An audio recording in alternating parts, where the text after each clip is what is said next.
Hello everyone, my name is Bygl and welcome to episode 23 of the Metacraft series. I hope you are having a wonderful day today, and today I have a bit of a big news or announcement, or however you wanna call this. You remember this thing? This is Casey's cube, or Case's cube. I still don't know how to pronounce his name, even though I absolutely know how to pronounce his name. It's Case, but I always say KZ for no reason whatsoever. But yeah, this here is the cube, and it's been sitting here for the longest time here in the gaming district, doing absolutely nothing because Case did a bit of a mistake. You see, Case had this amazing idea for a game that would be like multi-stage, multi-level, maze-ish kinda exploring adventure thing, and it would be the biggest redstone project probably undertaken on the server here. There is just a small problem with that, that is that he can't really do redstone, can he, right? He's not a big fan of redstone whatsoever, but he asked me to help him with most of the redstone designing and whatnot, and I accepted. So this, my friends, is one of the biggest projects we will be working on in the following few episodes. So before I explain anything specific about the cube, I just gotta say one thing, and that is this: entering now will spoil the game. So if there is any Metacraft member watching this and they wanna go into the cube without spoilers, without spoiling anything about the game whatsoever, going full blind mode on this, then I am going to leave a timestamp here on the video so you can see where you can skip to, so you don't have to see anything about the cube. And yeah, you'll just skip to the rest of the episode where we will be doing a bunch of other stuff, probably in the shopping district. But yeah, with that out of the way, let me show you the inside of the cube.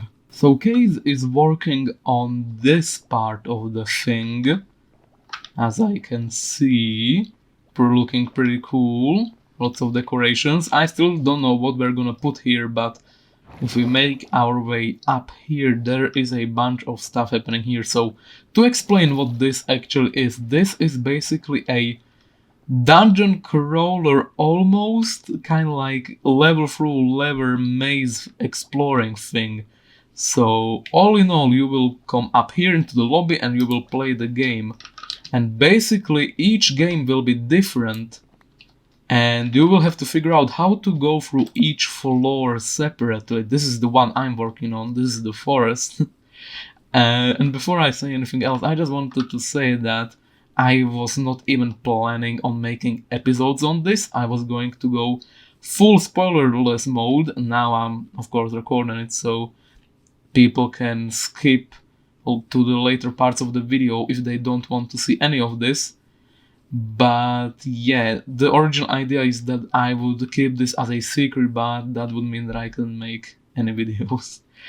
So we will have these floors, right? This is floor 1 with its own puzzle and stuff, and each floor will be also filled with secrets and stuff like that, which will be mostly giving them tokens which they can redeem to get cool stuff, presumably on the lower floors. But this is the level I'm working on, the forest, and the puzzle here is really simple. If you're a Metacraft member and you still decided to watch this, then this is a super major spoiler. So we have 4 hints here, and the idea of this game is that we're gonna have lots of leaves and, you know, green canopy and grass and all of that, bushes, hiding these buttons here, as you can see. Aha! And if we press it, you can see that that was the first one, which has the hint where the fishes meet their fate. So basically this is gonna be a lake with a, what you call this, I don't know, a pier where fishermen catch their fish, and this button will be hidden under the pier, right? And then we have a button here, and then we have a button up here there in the canopy. This one is really hidden. And one is over here, and the objective on this floor is to find all 4 of these and press them at, like, within a short time span, like so. Let me see if I can do it. And hoop. I think I'm getting stuck on too many things. Oh, I didn't press it. Oh, I'm out of time. I think this should be possible still. I haven't had the bushes there. Yeah. As you can see, the door is open and you have a small amount of time to get through, to get to the next floor, and each floor will be different. Not all floors will have like this type of game, like the second floor. The plan is to have some sort of parkour minigame in that one. So that is going to be super fun, and that is basically this project explained. We have floors, each floor has different puzzles and minigames that you can pass through, and you can then get to another floor until you complete the whole thing. That is this game explained. However, there are also two more factors to think about here. We will have two more systems playing through this game, and that is secrets and speed.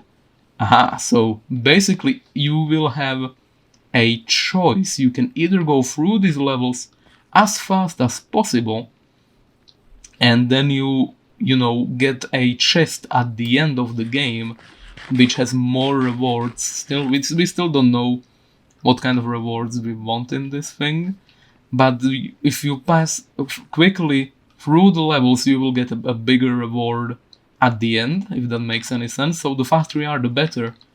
Or you can sacrifice said time to look for secrets within the level. So maybe we will have like barrels with goodies everywhere which you can grab and use in later runs, or maybe it's just diamonds that you can go and spend in the shopping district, stuff like that. Also, I think it's worth mentioning that we are still in a planning phase, so this is all just early thoughts that we are having with Case. We are trying to figure out how this game is gonna operate, what we wanna do. This is totally new, by the way, to me, this cave area. That's Case's work. He's been working on that.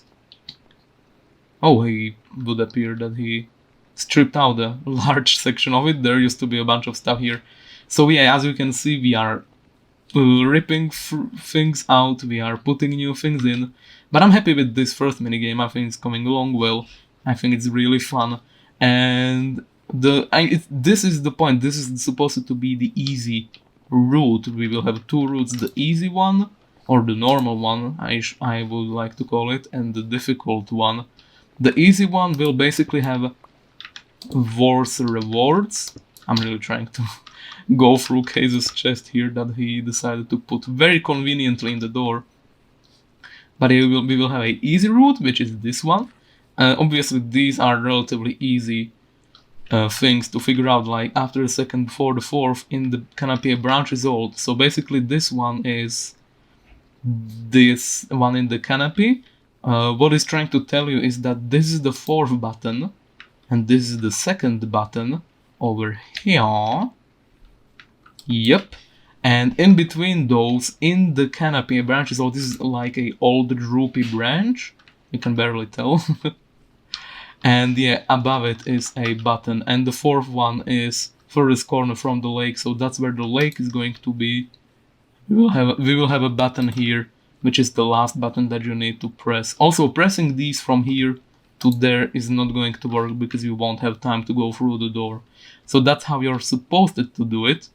And I was also thinking about ideas that maybe we could have like multiple floor exits per floor, right? So maybe we can go through this one, or maybe there is a secret way to another floor hidden around here somewhere. This space here is specifically reserved for a secret as well. Maybe that could be that. I still need to talk to Case about a lot of these things. Whew, that's a lot of explaining to do, but I think I'm starting to cover everything here. So yeah, just to recap, this cube is supposed to be a collection of games that the players pass through in a single attempt to go through all of them, at which point they get a reward at the end, right? Man, I'm sloppy with my words today. Jeez, this is difficult to explain. But this is like super fun, and sorry you kinda missed the first part of the project since I already started it without you guys, but what can you do, right? But I think it's gonna be super fun to work on all of this on camera and off camera. So to continue, let us check out some of the redstone behind here. I had a lot of fun doing this. It's really simple redstone, this part, but we will get into more complicated things on the lower floors. So let's check this out. Basically every button has a pulse extender attached to it, which is this thing. What this does is basically just prolongs the signal long enough for that to deactivate this redstone torch, which then of course activates all of these things, and it all connects up down here in this beautiful beautiful circuit that I made here, which is basically just a AND gate. As long as this redstone is powered, which it always is by these torches which the pulse extenders disable, right? As long as this is powered, the door is closed. Once we power it by, you know, depowering this redstone dust, then the door opens and it stays open for a while because we have another pulse extender there. I have never undertaken a redstone project of this size before, but I think we can do it with my power combined and cases, and maybe your guys as well. You guys watching this, this should be the best minigame on Metacraft, I think. It's not even a minigame, it's a full-on game within a game almost, when you think about it. So if you do have any ideas on what the floors could have for minigames, right? Please do let me know down in the comments, because there are a bunch of ideas flying through my head, but I would also love to have second opinions on some of them. Like, the second one is going to be a slime block parkour course, I think. That's gonna be pretty cool. The third floor is maybe gonna be a maze of sorts. The fourth floor is probably gonna be like a trivia question thing.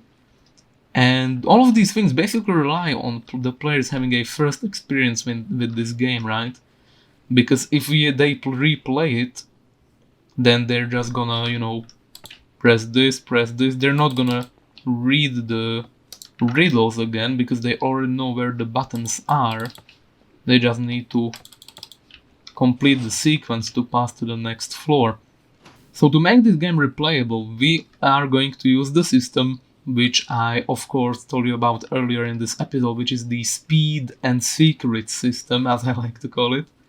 So basically, when you go through this game the next time, what your objective is most likely gonna be is, instead of, you know, trying to figure out how this puzzle works, you're probably gonna wanna look in different places where you haven't looked before and maybe uncover some stuff that you haven't seen before.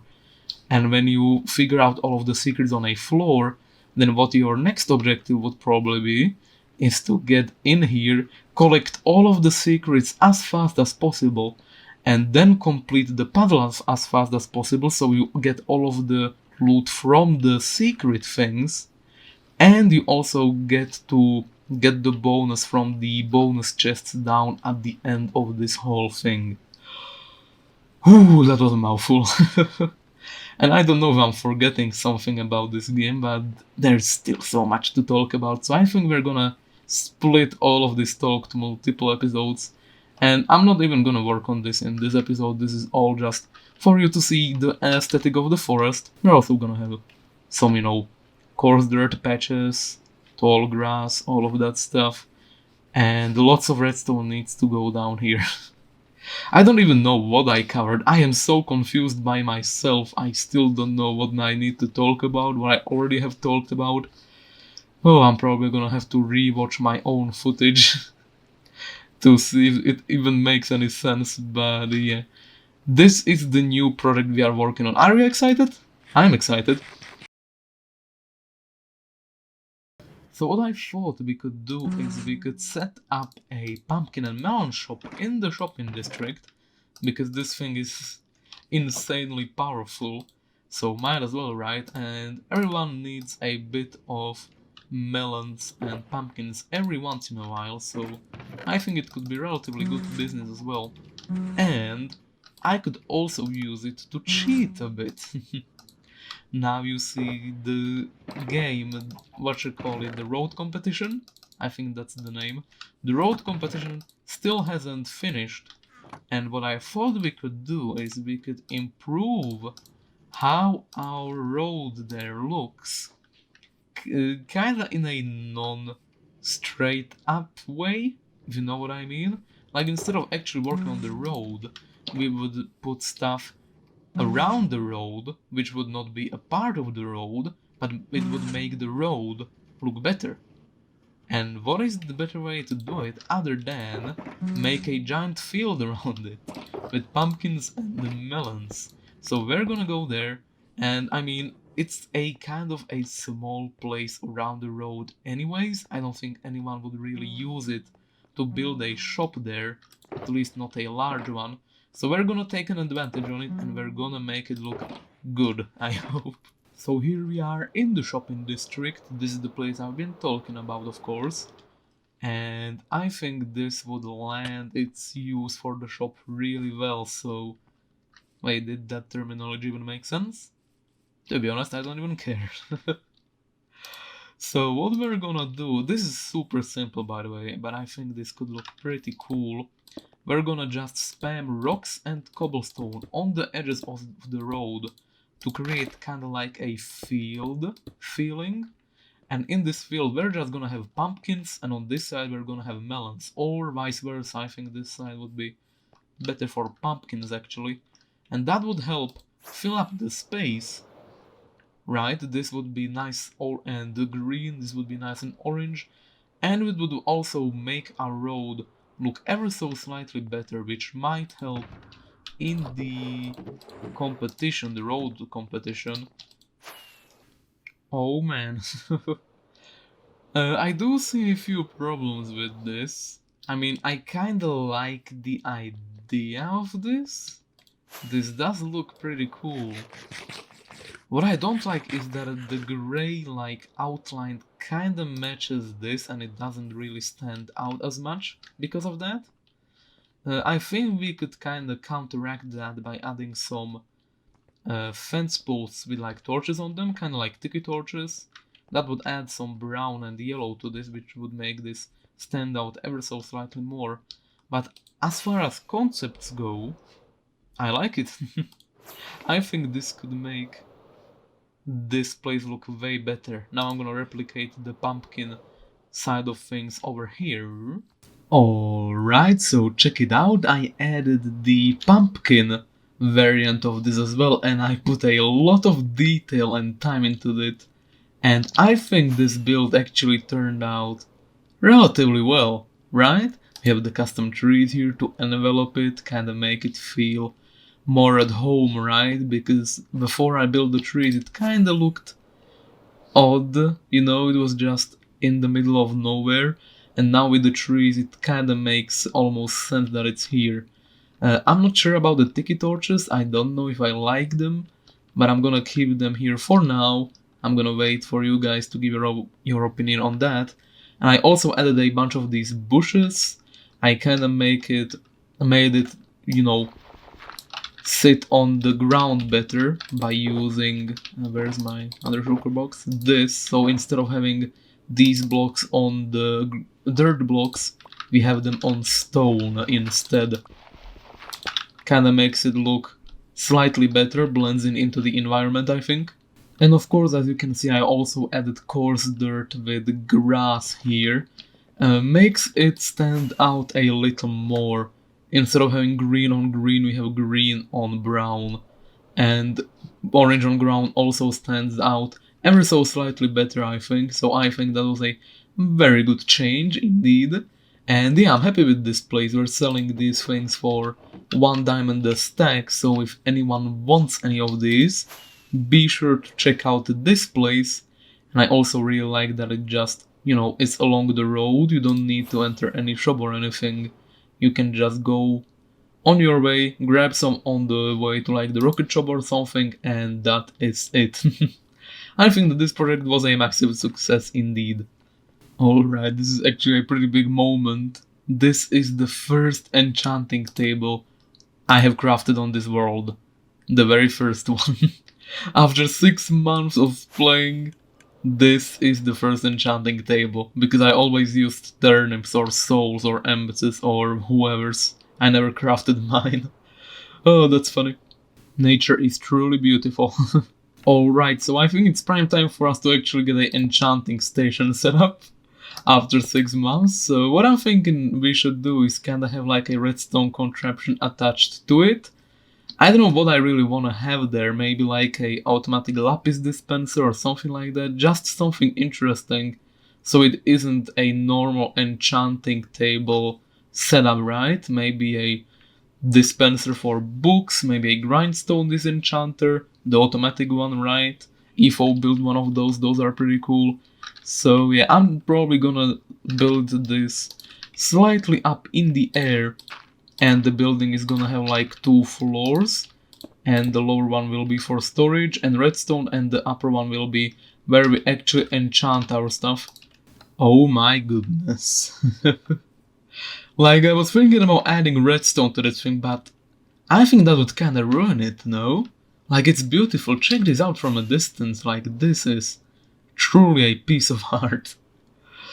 Oh, no, jokes aside, I did do a little thing here, so we have 3 droppers connected to this button, and if we press it, we should get 3 items. We got 1. Whoa. The idea is that we press the button, we get 3 lapis, but these are not getting powered, and I can already see why.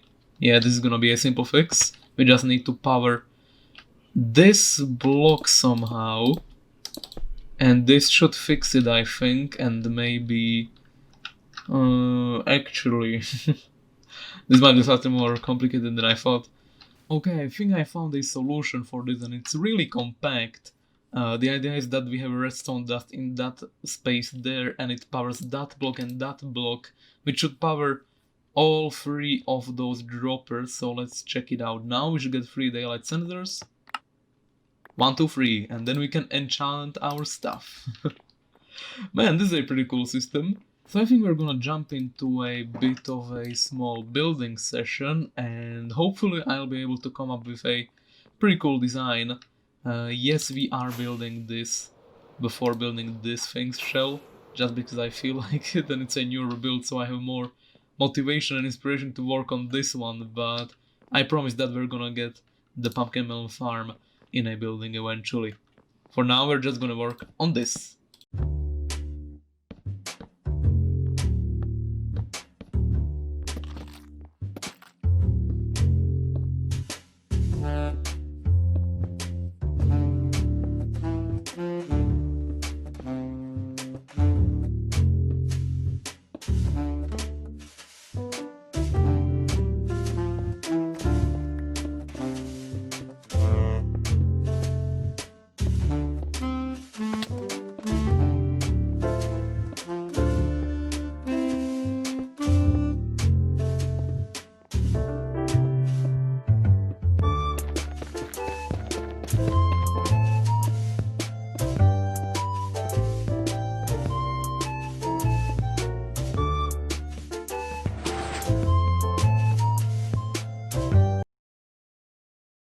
Okay, I think I'm done with the build now, and I mean, it turned out pretty good. We already have a visitor coming to the thing.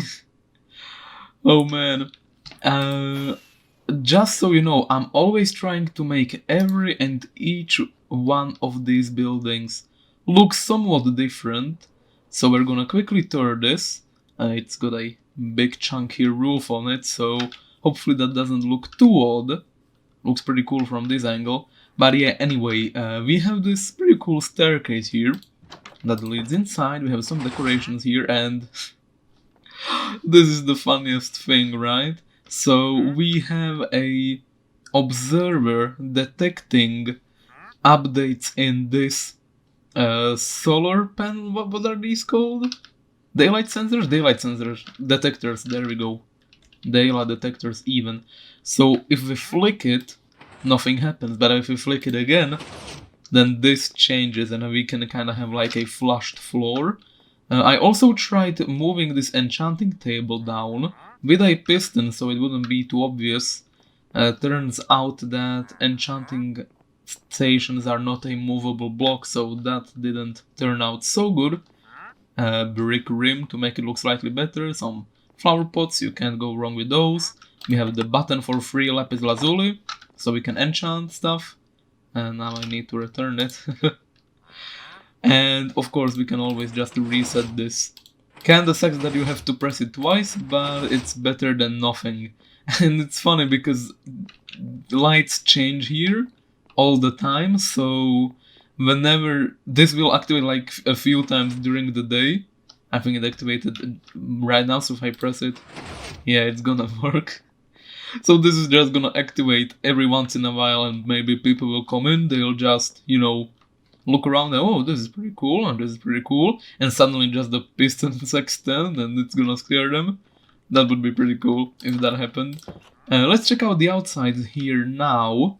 I kinda went for a spruce rim around this, and I kinda wanted to have it high above the ground, just because we don't have anything like that in this place yet. And since it's got bookshelves in the inside, I kinda wanted to have some more wood. So I have this weird, like, wooden structures, and like, oh jeez, that's a mob farm, and like, you know, lines kinda holding it up, tree stumps even. They are actually functional as well. This and this one, they are covering some redstone on the inside, so that's pretty cool. That guy's wandering off into the distance. I got a bunch of mini blocks from him as well, so we might do with something with those in a second. But you might have noticed this. So we have this small doghouse that I built here, and we're gonna put our friend Pluto here. I don't know if you remember that we have him, but he is the first dog we got on the server. So come here, Pluto. On each and every world I always have a dog named Pluto, because he's named after my real dog, of course. So come here.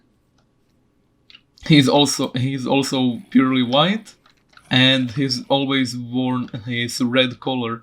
So he basically just looks like a Minecraft dog, which is really convenient. The base one. And that is your new home. You've been sitting for the past like 6 months, so don't worry, you can totally stretch your legs and walk around here. But yeah, in terms of the future of this area, the things that I'm planning to do here is kinda have like a gravel pathway connect up to this road, connect up to this house, have a staircase that connects up to the control tower around here somewhere, and then just put some decorative stuff around the house so it doesn't stand out as much. And this build will then be 100% done, but for today I'm happy with the result. Also the floating flower will stay for as long as possible. So we have a bunch of these new mini blocks now that I bought from the trader. Usually I just kill him and I don't even look what he has. But we got some blocks now, and I think what we should do is kinda place them near the barrels that they have the items of in, if that makes any sense. So this one is going to have sea lanterns in, so we have a sea lantern mini block next to it. And I'm gonna do this with a bunch of different blocks, like we have rocks in here, and therefore I am going to put a rock mini block, like let's say here, if that makes any sense. We'll most likely leave most of the item frames in place. And also, if you're wondering what kind of collection of mini blocks I have, this is everything I have, so I don't have many. But I mean, it's something. Yeah, it's a pretty subtle change, but I think it works out relatively well. Some areas will always have less mini blocks than other ones, but in places where they are, I think they stand out relatively nicely, and it's way easier to actually find your way in this place now. Anyway, that is the end of today's episode, and we're ending off here on Lady Zenshara Starter Base, underneath which is the Skull Club that we raided in the last episode, I'm pretty sure. Turns out it was a decoy. The real one is somewhere else, hidden away. We have no idea where it is, but this was just a fake one apparently.